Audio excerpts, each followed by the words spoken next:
So today I am joined by the illustrious James Key, who you may have seen in many other videos. But today he's with us. He's chosen to give us 1 hour of his time so we can really grill him and get an understanding of what he's about. James Key is not only a friend, but someone who's really helped me over the years and years and years I've known him. I actually checked on LinkedIn. We've known each other since 2014, Wow. and that's literally a decade. Wow. Yeah, That's and very cool. I want to kind of share a quick story with you. Actually, when I was at my lowest, this is quite a sad story. Shouldn't even. I was at my lowest at one point, and I was like, I was running interesting content. I didn't know where the next sale was coming from, and I was like, oh, James, I spoke to three people: you, Miles Patterson, and James Han, Mike Han. You Yeah, I both know know Mike. them.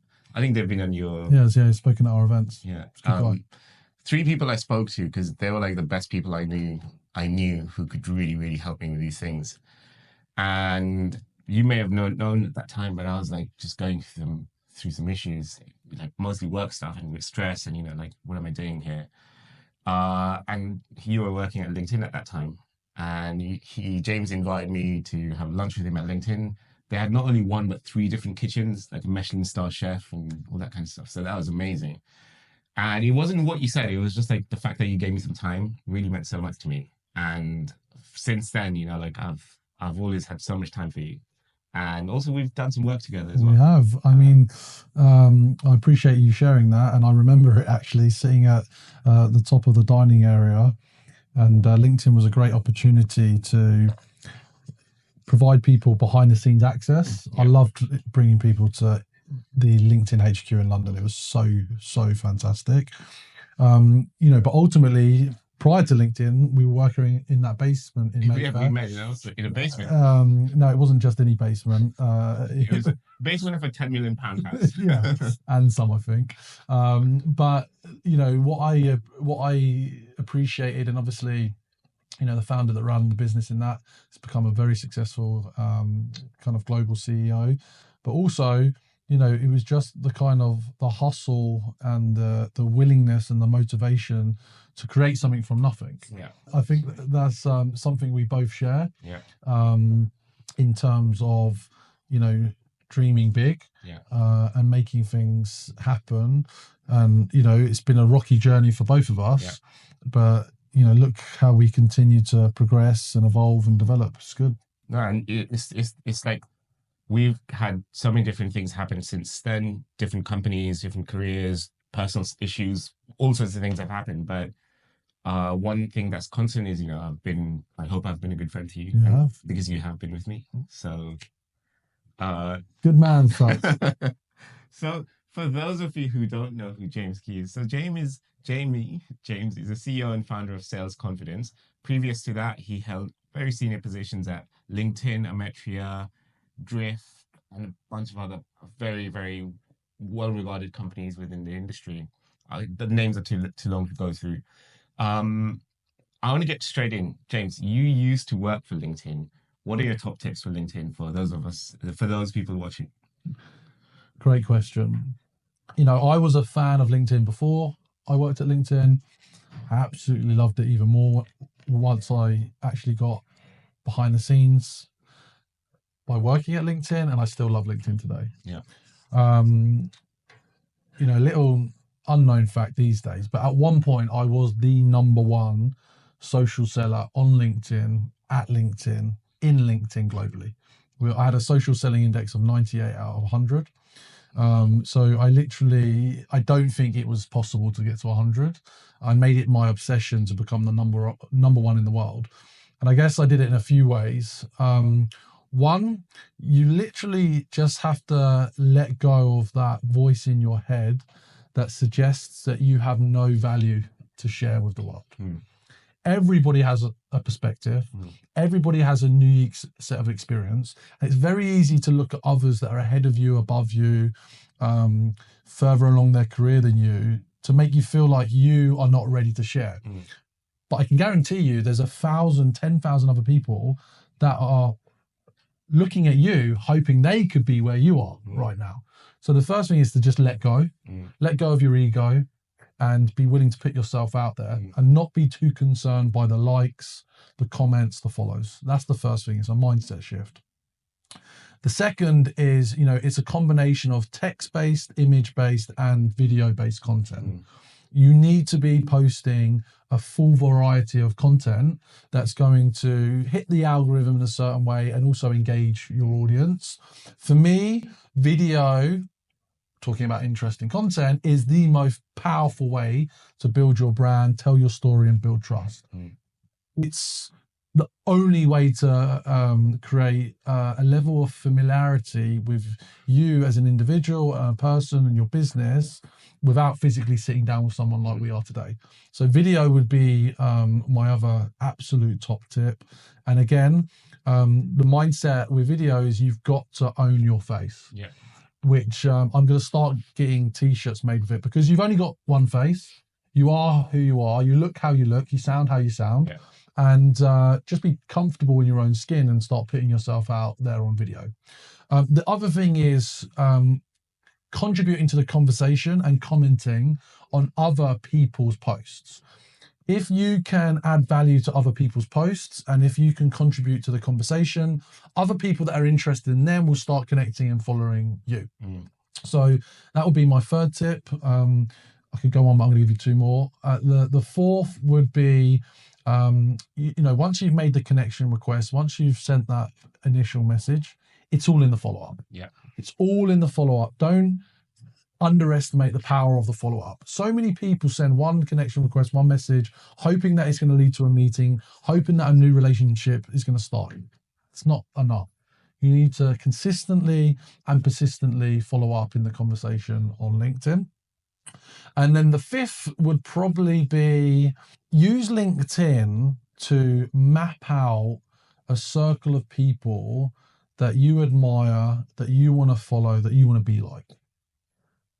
Everything that you want in your life has been done already by somebody else. Wow. Go onto LinkedIn, identify people that are 5-10 years ahead of you, and reach out to them, start building a relationship with them, invite them all to dinner, be the person that brings people together off LinkedIn into the real world. You start doing that, that's when you start to build real relationships, and that goes beyond just a digital connection. Wow. In terms of, the last guest we had on, Christina, she had the same approach in terms of building relationships, so there's like this kind of analogy or this common thread that comes in from all these people we've spoken to. So check out that episode. I've got so many questions to ask you. This man is a wealth of knowledge, and I want to get straight into kind of the technical parts of it, because you've worked for some big companies and you've been leading many people in sales, and you have interactions with marketing people as well. How do you see the relationship between marketing and sales? So they need to be in sync and in step, right? Ultimately, it is marketing that should be building awareness, driving top of funnel, creating attractive content that leads people into a funnel for a salesperson to engage. The reality is, though, the knowledge, the coal face is where the salespeople spend their time. And recorded calls, for example, is where the insights are.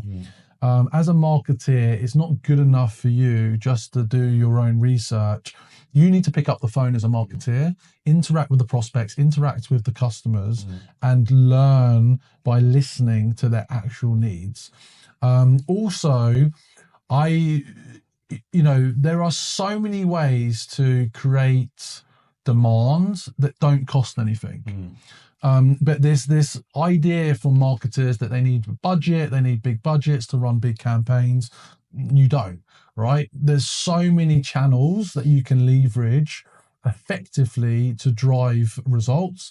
And I just think, marketers, especially in the UK, they're very focused on vanity metrics, like the number of followers or the number of likes, and not actually what's converting. So sales and marketing need to be in step with each other. They are absolutely critical relationships in a business. And the more they are in sync, the more effective and the faster growth that you're going to have. Perfect. Can you give us some specific examples of how marketing has directly contributed to sales successes in the, in the positions you've had in these companies? Yeah. So I guess I've got a mixture of experience in kind of early stage scale up SaaS companies, and also a mega business like LinkedIn. Now, if I think of some of the guerrilla marketing tactics of the early B2B SaaS companies I worked for, Huddle was a great example. It was an early British, at the time, success story. It was a content collaboration platform competing with the likes of Dropbox, Box, and Yammer at the time. And, we had some really cool marketing leaders that were very savvy at guerrilla marketing. One example was, and I think you can still find the video on YouTube, one year they arranged for a marching band of about 100 musicians to march their way through the Microsoft SharePoint conference. And you can imagine the amount of publicity that got, right? Okay. So that's a great example of thinking outside the box and creating a big bang. Another great example, when Yammer got acquired by Microsoft, the team at Huddle, they got a billboard on the back of a lorry, parked it outside the Yammer office with a sign saying something along the lines of, you've just been acquired by Microsoft. If you're looking for a new career opportunity, come join Huddle. And there's this photo of everybody at Yammer taking this photo of the lorry outside, right? So I think there's a lot to be said for kind of creative guerrilla marketing campaigns. And also what I've seen work really well is those that work closely with the founders and the leadership team to build the personal brands of the leaders with content and build a much greater familiarity and awareness in the marketplace. Cliche, but people do buy from people, and people absolutely buy from people they trust. So the more engaging content that is created is highly effective. And then look, LinkedIn was very much skewed because it is the global monopoly for B2B relationships. So, their requirement to market beyond that was very different. It was only just before Microsoft acquisition that they started to do TV campaigns and radio and billboards, which was quite fun to watch, but it wasn't needed. No, I've spent nearly 12 years on LinkedIn, and it's the first thing that I open up in my startup folder when I started my web browser. And the one thing is with LinkedIn, it's constant. It's B2B. They're not going to suddenly start getting influencers from B2C world to try and promote you products. It's just there, and it's my go-to resource for literally anything. Even when you came in, when I was doing my research, I kind of looked through everything just to kind of see if I can get any extra nugget stuff of things that I could pick up on that I didn't know about you. Of course, I know everything about you. I've been following you for a long time. We're good friends. As in, not physically, obviously. Well, no, I don't think you've shown up at my gym just yet. But, not yet. That might happen. I mean, I've met your kids. Yeah. Lovely. And they're just cutest, really. We filmed with your kids when we did the Pogo. Pogo, yeah. Yeah, that was cool. The actress we actually worked with just burst out into tears, and I was like, "What's happening?" And she said, "Oh, these kids are so cute." So yeah, that was something that happened behind the scenes. Best way for marketing teams to create marketing materials that are useful for sales. I know we kind of touched on this, but how do marketing teams know what's going to work for sales? Is it a constant feedback that you can go back and forth, or how do you what do you? Yeah, I mean, look, ultimately is the conversation with the sales team, particularly the SDRs that are picking up the phones and having 10, 20 conversations, cold or warm, per day. And then really it's all in the transcripts from the call recordings. You want to use a call intelligence platform like Jiminy. They're a UK founded company, founded by a a couple actually, Tom and Shelley Lavery. And they really are the leading platform to capture these insights, and marketing needs to be plugged in and be listening to those conversations on a daily basis, on the way to work, on the way home from work, during the day. That is where you will pick up everything you need to understand about your prospects and your buyers, and that will then inform and shape your content. It's as simple as that. Perfect. You're the second person who's actually mentioned Jiminy, actually. Richard from Spotlight, I think he mentioned Jiminy is one of his go-to SaaS tools. So, there's something there. And I've met Tom at one of the events. Yes. Lovely guy. I think they're based in the coast. Yeah. So they actually live in Brentwood and Essex, near me. And their office HQ is just by Aldgate Station. Oh, perfect. So Jiminy, check them out. Next up, how do you make sure that the marketing collateral is informative and persuasive enough to generate interest from potential customers whilst not being a complete sales document? Copywriting is a skill. It's not just writing. Writing is putting words on paper in an order. Copywriting is writing words that are persuasive, influential, that lead to a next step or sale. Like, it's a fundamental skill. It's very difficult to find excellent copywriters. And again, when you're putting something into text, you still need to tell a story. It's stories that sell. So, it's not just a feature dump or a benefits crib sheet. It's testimonials, it's case studies, it's stories of success that lead that person into the next step. Because ultimately, if they're doing the research, they are not yet ready to speak to sales. But that research must lead to a sales conversation at some point, or a kind of a click now, buy button on a website. So again, it's about those stories and articulating that in a way that is compelling, influential, and persuasive. I think a lot of the times, when I get calls from cold calls or people trying to get hold of me to sell me some stuff, the first thing I say, send me your one pager or your collateral, and that is when I actually decide, okay, so this is the thing for me. And you're right, copywriting is so key. I know your copywriter, Mike. Yeah, absolutely. He's amazing, by the way. So, well, just a thing though on that, if you said to my team, can you send me some information? My team's response would be, Sud, I'd love to send you some more information. I don't feel I understand enough about you to do that right now. Can we just explore a little bit further what you're looking to achieve moving into the next year? The point being is we are programmed to request more information. And it is valid that you will make maybe a more informed decision. But just as a bit of a tip, that is not an acceptable response. So our salespeople, for example, are trained to acknowledge and then divert and take the conversation further, so that person gets the information there and then in the call to feel comfortable enough to accept a meeting. Now, of course, that doesn't always happen, and the follow-up is key, and we've already talked about the follow-up. But just as a perspective, we're trained to overcome that.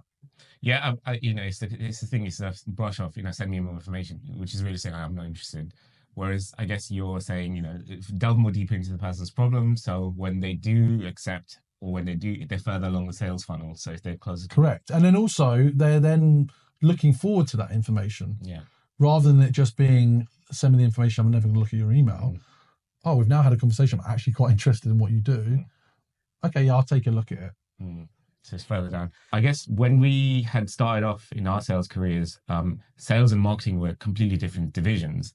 And what you've mentioned in the things that you mentioned before is we're almost like kind of closing in terms of sales and marketing. It's very fluid in terms of the relationships you have.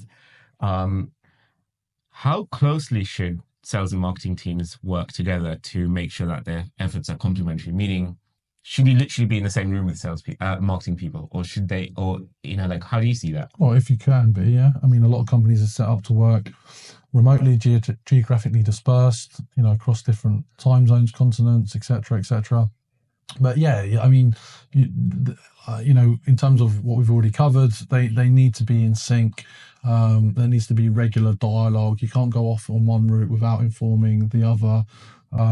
ultimately everything sales is doing is informed by marketing, and likely everything that marketing is doing is informed by sales. So there needs to be full synergy between both of those marketing and sales heads, and equally their team. So yeah, they should be hanging out. Next follow-up question from that. You have, of course, your early career was in sales, and now that you're an actual founder and business owner, how do you run your marketing team? Well, it's great. I mean, do you know what's really interesting is I'm much more interested in marketing these days. I have, done my 10,000 hours in sales, and I understand how to manage a sales process. I know how effectively to tell a story, take someone on a journey, sell an account. I've sold millions of dollars of software and services in my career. And I've seen him do that. So like I have that, skill. It's innate, right? It's just an automatic reflex. But, the requirement to build a global brand and also build global awareness requires marketing skills. And, I've had a lot of hit and misses, for example, with marketing hires that I've made. For 2024, I'm kind of stepping more into that role myself, stepping a bit away from sales and having someone manage the sales function that we're building at Sales Confidence. And for me, I'm a big believer. Strategy is fantastic, but it's all about experimentation and execution. Yeah. It's all about lots of little tests, A/B testing, trying things. Some things fly, some things die, some things flop, some things don't work. You've got to be, again, willing to consistently and constantly try new things. And I'm always coming up with reasons to launch a new campaign, have something to talk about, have something to announce. So just, our competitors just can't compete with that. Even though we're still early in our journey and we're a much more leaner team than most, our following is much vaster. Our engagement in our content is much bigger. The experience and the relationship people have with me and our brand is much stronger. And that's because I show up every single day, 7 days a week, 365 on social media. And that took me a while to realize, at the end of the day, we operate in a global world, and, Amazon doesn't sleep, right? And nor does Sales Confidence. No. So those areas of focus for me next year, where I'm going all in, is kind of live streaming. Okay. LinkedIn, YouTube, Facebook, TikTok live streams. For me in B2B, TikTok is the most exciting underutilized platform on the planet right now. And it's so misunderstood. It's so underutilized. There's so many skewed perspectives on it in terms of being a waste of time, full of balls, full of kids. No, it is a search engine for finding information, and its algorithm is incredibly smart and powerful. So I'm all in on TikTok in 2024. Podcasts, this is a great example of leveraging other people's audiences. For example, I know that I'm pretty tapped out on LinkedIn. I need to be showing up in other people's shows as guests in other kind of like crossover kind of thing. Exactly, yeah. So for me, how can you leverage other people's channels? How can you collaborate with influencers in your space? How can you dominate all channels, be always on? And, as Gary Vee always talks about, it's an attention economy. Yeah. Attention is the new oil. And I totally agree with that, because literally you've got split second to hold someone's attention in this small device that we look at 8-10 hours a day. But if you're the one that is the ones who's got the attention, you're building the trust, you have value, you have a service to offer, then you will win. I mean, I think the 3 key points you've mentioned is your greatest strength is agility, because you're a small team. You can move very, very quickly and outcompete your bigger rivals, or perceived bigger rivals, or whoever's grabbing their attention, and you can just follow your gut instinct. Second thing I think you mentioned was always on. I guess there's a movie, Money Never Sleeps, and it doesn't. So you got to hustle hard, depending on how kind of lifestyle you want to have, the journey you want to have. So, and I've seen you do these things, and I've seen you execute so many things. So, what's slightly funny though is what people find amusing. I really do not care what people think, but I do care, right? What I mean by that is I'll sit on a LinkedIn live I have, I don't know, 10, 20 people cold call me during the week, Monday to Friday.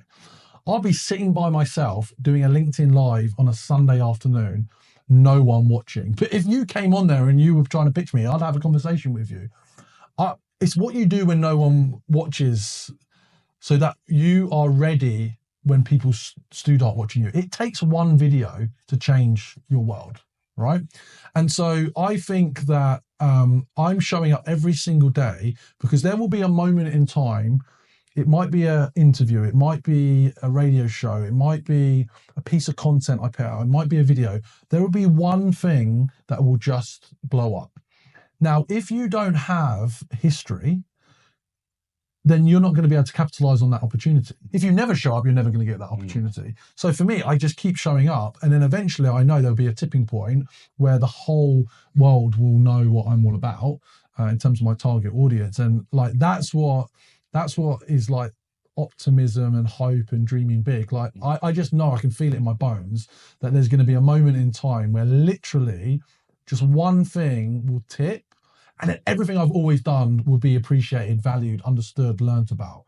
That's exciting. No, I've spoken to so many of your sales confidence customers, and they love being there. And it's you tasked us with the responsibility of recording some testimonials, and literally every single person we spoke has so much love for you in terms of what you've done, and also the platform that you've put together.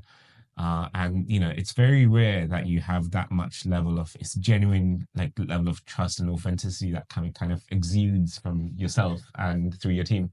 I think, to be honest, I still think it's misunderstood. I still feel very misunderstood. There's a perception about me where, I'm 6'4", like, I'm fairly well put. Pretty much the same height. I'm fairly well put together. I kind of, my business is called Sales Confidence. I look a bit like I'm full of myself. It's actually not true. Like, I created Sales Confidence because I lacked confidence. I just understand how to unlock it. And that's a gift that I want to give to other people. And the other thing is, like, I genuinely do care, and I genuinely want to see people that are around me and part of my community, or come to my events or follow my content, reach the next level in their life or career, whatever that means to them. Because I just felt at times that people didn't give me the hand or support me in my career. And the other thing about my story is I'm diagnosed with bipolar disorder. I've been in and out of mental health hospitals.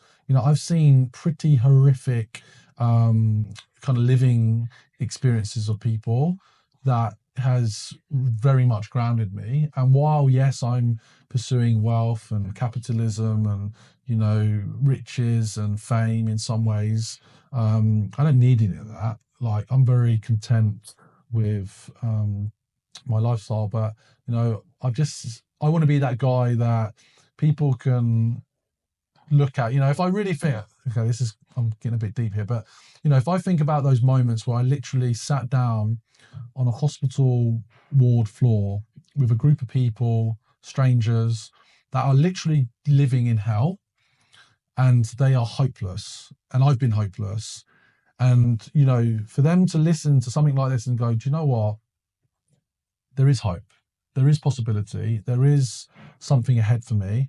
Not everybody needs to go out and achieve what I'm achieving or seeking to achieve. Maybe they just need, to get from where they are now a little bit further ahead, get a little bit more help, get a relationship, get a job, get some security, get some comfort. Because I've seen people that have absolutely nothing, and it's horrendous.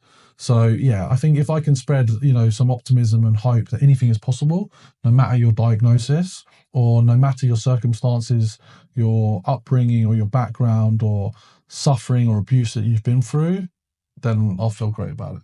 Well, that is very deep.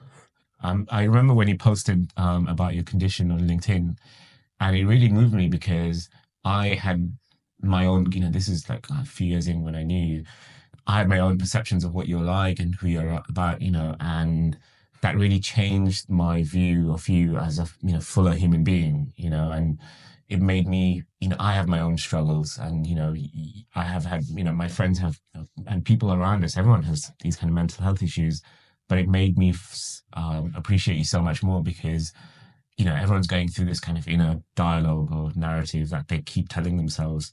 And there is hope. And I think there's a meme I saw on Instagram the other day, just said like, look, just take one step at a time. As long as you're kind of moving forward towards where you want to get to, then, you're winning, no matter how small that may be. Totally agree. That's it's a great reference and a frame of mind. Literally just take that next step. And so many people don't, they're stuck, and that's sad. And also so many people are held back by negative self-talk or negative experiences. And honestly, not to name drop, but I'm going to, I had lunch with Peter Jones from the Dragon's Den the other day. And, one of his lines, and he educates as part of his Peter Jones Foundation, entrepreneurial students and kids, is like, there's no such thing as failure. Now, unfortunately, school marks you down as a failure when you fail, but it is genuinely your feedback. It's feedback so that you can adapt, learn, do something else, try something different. You can't fail. So just give it a go. Take it that step, and then take another one, and then take another one. And then you might get knocked back 2 steps, but you just got to brush yourself up and you got to go again. One thing, if I think about, what I want on my tombstone, it would be this: James tries hard. I'm a trier. That's nothing. That's one thing nobody will ever take away from me. I literally am a try hard. And maybe I've tried too hard sometimes. I actually do believe that, there are easier ways to get stuff done. But I will never stop trying to achieve what I want to achieve and to support the people around me achieve what they want to achieve. So yeah, like that's in essence, what I'm about. I'm a try hard. I'll keep showing up. I'll keep brushing myself down. And, however hard it gets, you always find that there's a route out of it. And I've been in those dark, low places, and it's scary. But I also recognize that they've always passed. So therefore, you can get through it, however difficult it is, and however hard or uncomfortable or upset you are right now. There's always some light somewhere. Perfect. This isn't usually the kind of things we talk about, but I think this is, we're all human beings. Whoever is watching this, whether you're in sales, marketing, or whether you're in, I don't know, engineering, this is advice for everyone. And I've seen you live through this and, live to tell the tale. And I'm very proud of what you've achieved. And long may your successes continue. Well, let's keep doing it. All the campaigns that you've run and marketing teams that you work with, this probably is going to be a very hard or, question to kind of answer because it's very unspecific. But has there been any marketing channels or strategies that have been quite effective in driving high quality leads? LinkedIn, 100%. There are things that you can do, behind the scenes to consistently connect, communicate, and engage with people. I think letting marketing access to your leadership's LinkedIn profiles, a bit naughty, but it works. And it can help drive mass engagement, because obviously the more senior the person or the founder has a lot of reach. So without a doubt, I find that amazing. Going live is, for me, the game changer right now, because most of the platforms are notifying your audience that you're live. And even if they only come in for a split second, you are top of mind for their day. And if it goes further and they hang around, even better. So if you can build a schedule around your leaders that number of times a week they're going live, honestly, it's a game changer. I had a great example the other day. I was on a LinkedIn Live just chatting, and we got an email from a prospect. Just seen you live. I know I need to get back to you with my decision. Should we do it now so you can announce on your live that I'm going to go ahead and become a member? And that, honestly, in that moment, that magic, I was like, wow, this is powerful. My team's been calling him, been emailing, he's been unresponsive, but there and then it was live, it was real time, interactive. He saw us, he added to his relationship with us, boom, he made a decision and he went ahead. Wow. So, those going live is a massively missed opportunity from a campaigning perspective. I also think kind of, micro interviewing and just generally interviewing your prospects and customers for podcasts or street content or conference content is very underutilized. And of course, I'm in the events business, and relationships do matter. The idea that you as a software company or service company don't bring people together is just a massively missed trick. People care about people. They care about relationships. If you can host the event, small dinners, small networking events, small workshops, bigger events, you're going to win. It has that kind of compounding effect in a way, like you're bringing people in the real world, you're top of mind on different channels, and you're kind of really, the sphere of your influence kind of increases as you go along. Even if you were to reach one person, but they'll be kind of someone who's got warm, good feelings about you, they will tune in again, or they're maybe likely to spread the word. Absolutely. The other major tip is, and what we've done successfully is, we've essentially made sales leaders in the SaaS profession famous. They didn't have a outlet, a community, a platform to share their stories, and salespeople fundamentally, are driving the growth of a business. As well as marketing, but there's a lot more marketing communities, marketeers hanging out, visibility of them. But sales wasn't like that. So, you've got to make your customers the hero, and you've got to tell their story. You've got to promote them. And, the most successful technology companies are ones that have impacted the careers of the individuals that purchase their software, and then go and tell the story of the impact that it's had on their career. Then those people don't leave you. They keep coming back and buying your software because you've made them feel special, you've told their story, you've looked after them. So, if you can really elevate your customers and tell their stories, that's a mega win. That's gold dust. There are a few companies I've used, or SaaS tools I've used, who I will probably never stop working because they've just been super useful to me. Next up, oops. You deleted that. I know we kind of spoke about this, but if you could give us like a blurb or a very short, sentence on this, or a paragraph, what kind of content and engagement strategies are used to educate and engage leads? So before they even hit your SDRs, what can marketing teams do to kind of get your potential audience excited, or even if it's a very small scale? So it's it's a VSL, it's a video sales letter. So a link that points to a landing page or a funnel using something like ClickFunnels or your web platform, and on that page is a video overview, less than 2 minutes, and explainer video explains the value, the opportunity, the benefits, the stories, and then that leads into some text-based content, some testimonials, and then there's a click call to action to learn more or book a call. Comes back to the video. Great. How do you address common objections or concerns that potential customers may have from a marketing perspective with your business and also the other businesses that you've worked in before? With video. Okay. Same answer. Literally, testimonials. Like, you go to our website, I've got tons of interviews with our members, that are raw, honest, not overly edited, and just giving their honest perspective on their experiences. Again, there's nothing more that can communicate the power of someone's experience than them being interviewed and telling you exactly what that experience was. So that is front and center.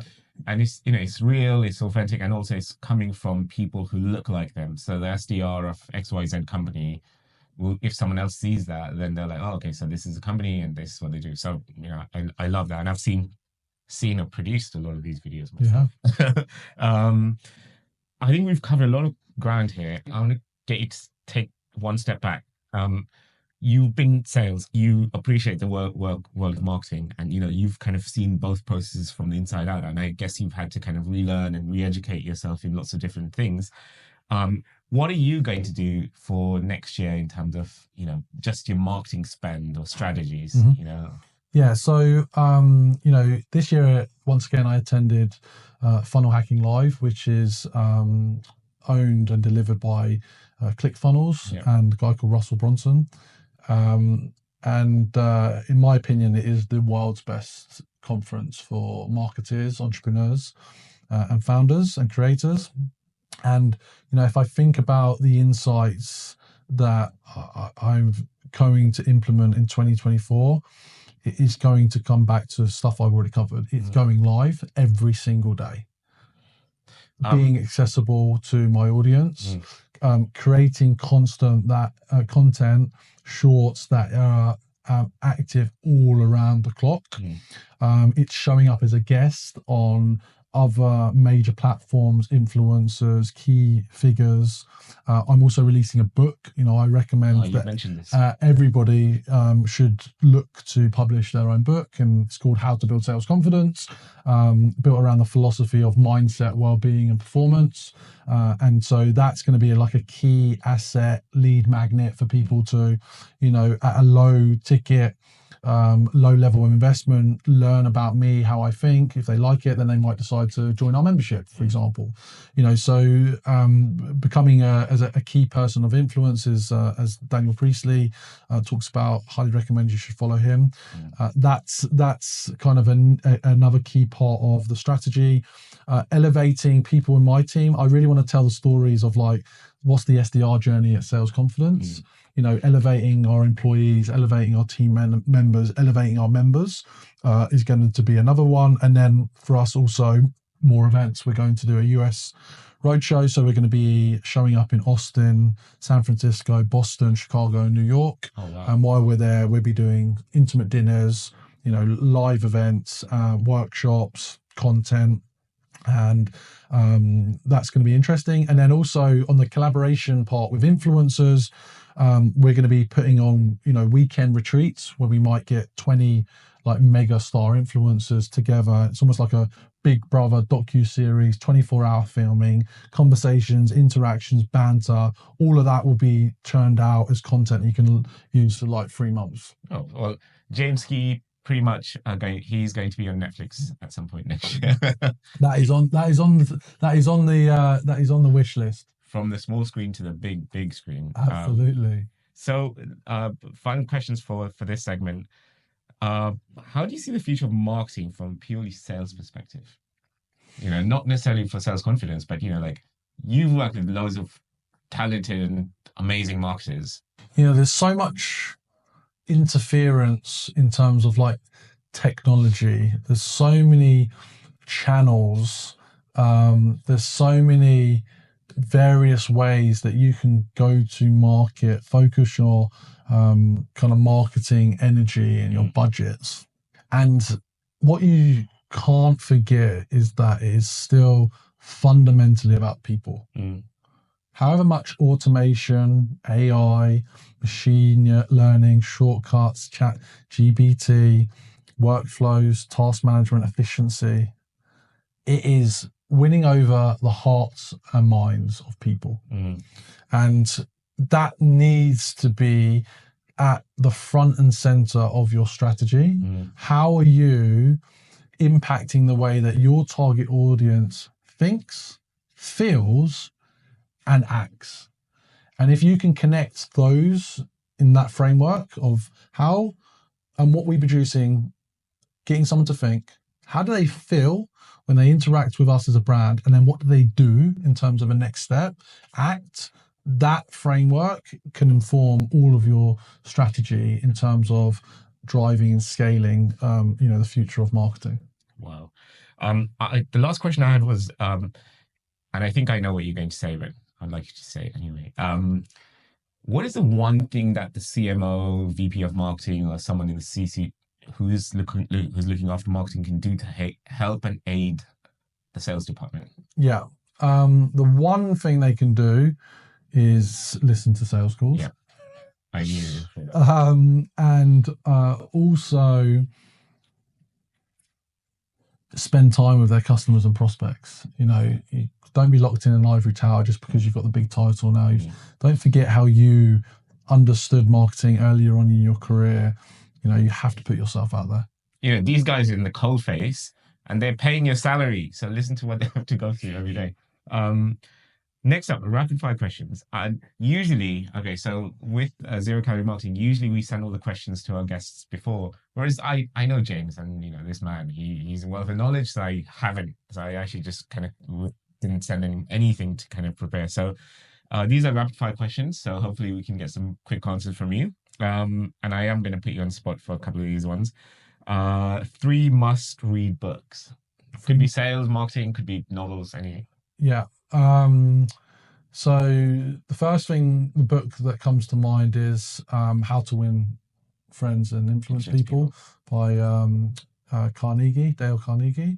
That is just like an absolute staple for understanding business and mindset. I do have to say, Think and Grow Rich, Napoleon Hill, just tried and tested laws of how to show up in business and how to think about your circle of influence and the power of people and the power of manifestation is really helpful. And then the other one's an odd one. It's a philosophy book, Sophie's World, which is an insight into the kind of different philosophical perspectives from the great philosophers of ancient Greece. And wow. It's quite a big read, but I think it helps with kind of giving you an insight into ancient thought processes. Most of the laws that we live by have been thought up thousands of years ago. Self-improvement, self-help, business books, sales books, marketing books, they're all fundamentally based on laws that have been around for thousands of years. So you'll learn a lot from reading that. I don't read much philosophy anymore, but I used to. And I just think it kind of gives you a baseline of how you should think about today. Well, I actually didn't know you read philosophy at all. So that's something you learn something new every day. There you go. This man has so many levels and depths, like Inception. I love that film. So next one, this may be putting you on the spot, okay, but I hope I'll get a very candid answer from you. Three SaaS tools that you cannot live without. It doesn't necessarily have to be a premium sponsors for sales confidence. I mean, Gmail, like I Google Meet, Google Drive. It's so funny how many people get on a Google Meet with me and they're like so snobby, like, oh, I haven't used Google Meet in ever, and like I use Zooms, and I'm like, listen, it's exactly the same, and it's so reliable. So Gmail, the Google Suite, is absolutely fundamental for me.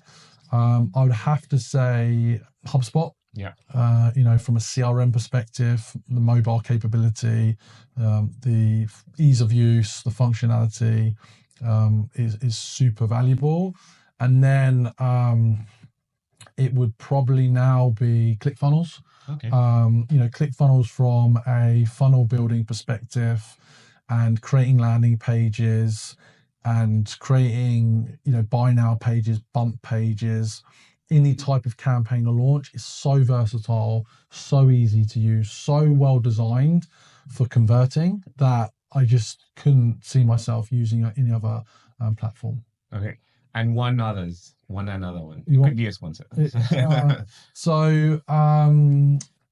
would probably be, Cognizant for phone numbers. Yeah. At the end of the day, if you want to get hold of someone, you need their phone number. And Cognizant is a British founded sales intelligence platform, founded by a good friend of mine, James Islay. They're a global business now, and it's just simple. Yeah, Cognizant is just literally down the road from here. Yeah, Sean. That's right. Love them. I met a few people from there, and I need to catch up with them. Mental note there. You've mentioned a whole load of people that you follow or are inspired by, but just as a summary, who are some people that you follow religiously or kind of inspire you? Yeah, so I recommend this for everybody. I've got my top 20 dream list of people that I admire, follow, want to live like, be like, experience. And there's 20 people on this list. So, one of the fun examples is Jamie Foxx, actor, artist, creator, comedian. Like, I just love his origin story, which is essentially he showed up in LA. He got himself a property with a studio that he could barely afford. and then he started to host all the parties. Mm. So all the major rappers started to hang out with him, saw he had a studio, came in the studio, wanted to drop a beat, and then Jamie Foxx was like, "Oh, look, can I add a vocal to that?" And before he knew it, he was collaborating with all these mega stars. Like, he's just very funny, very charming, and I just like what he's about. So that's one example. The other is Simon Squibb. So Simon Squibb is a UK influencer. He's got millions of followers. His whole philosophy is give without take, and he basically helps people fulfill their dreams in business and starting up companies. And he's become a good friend of mine this year, and I never discovered him before TikTok, to be honest. But this guy is so genuinely motivated to help people achieve their dreams. Like, it just kind of beams off the guy.